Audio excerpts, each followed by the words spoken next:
Assalamualaikum warahmatullahi wabarakatuh. My name is Muhammad Danish bin Abdul Wahab, and today I'll be talking about a topic that is becoming increasingly important in today's working world: toxic workplace culture. This issue doesn't just affect how employees feel, but also how organizations perform overall.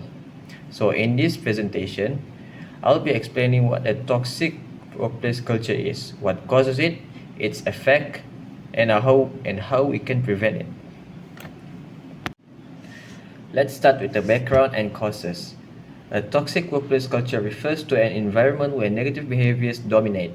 Things like bullying, favoritism, lack of communication, or unethical practices. These behaviors harm employee well being and reduce productivity. There are several common causes of this problem.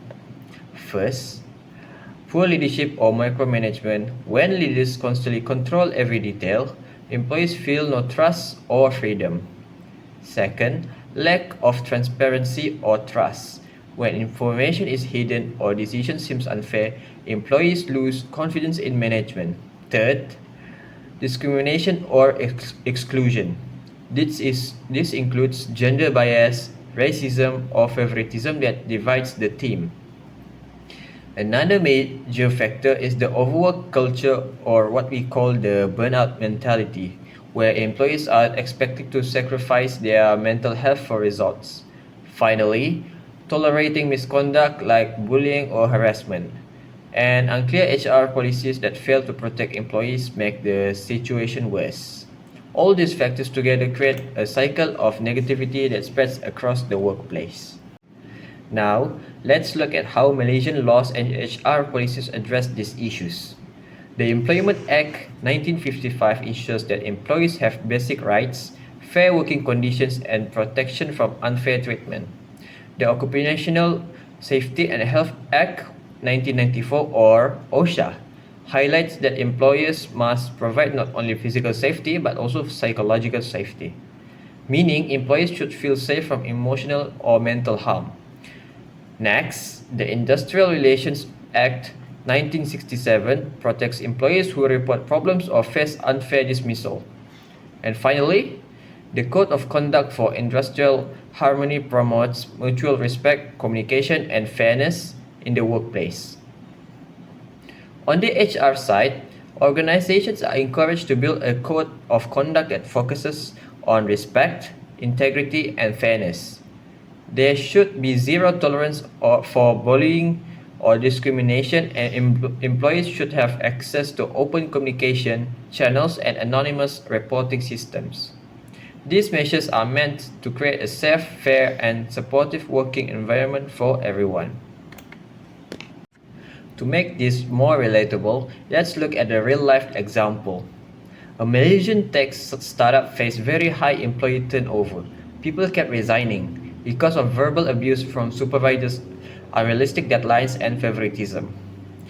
An internal audit later revealed that the company had no proper grievance procedure. Employees didn't know where to or how to report problems. After realizing the issue, the management decided to take action. They introduced HR training, created anonymous feedback tools, and held leadership workshops. As a result, employee satisfaction increased by 40%. This example shows how addressing toxic culture directly can bring real measurable improvement. So, what happens when toxic culture is ignored? On employees, it leads to stress, anxiety, and burnout. It weakens teamwork, increases absenteeism, and causes employees to lose trust in their leaders. For the organization, the effects are equally damaging. There's high turnover, low morale, and reduced productivity. It can even damage the company's reputation, making it hard to attract new talent. In short, a toxic culture doesn't just hurt individuals, it can destroy the organization from the inside. Now, how can we prevent or fix toxic workplace culture? There are several key HR strategies.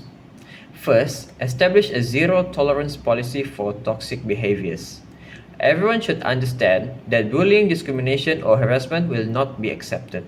Second, conduct regular employee engagement surveys to check morale and identify early warning signs. Third, provide leadership and communication training to managers.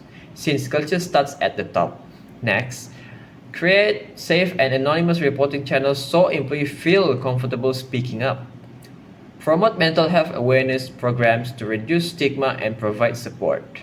And lastly, encourage an open door policy and a culture of feedback, where employees can express concerns without fear of punishment. To conclude, a healthy workplace culture is the foundation of both employee and organizational success. By addressing toxic behaviors through strong leadership, transparent communication, and supportive HR policies, we protect not just our employees' mental health but also our organization's reputation and productivity. Ultimately, when respect, fairness, and open dialogue become part of our culture, everyone from top management to entry level staff can thrive. Thank you for your attention.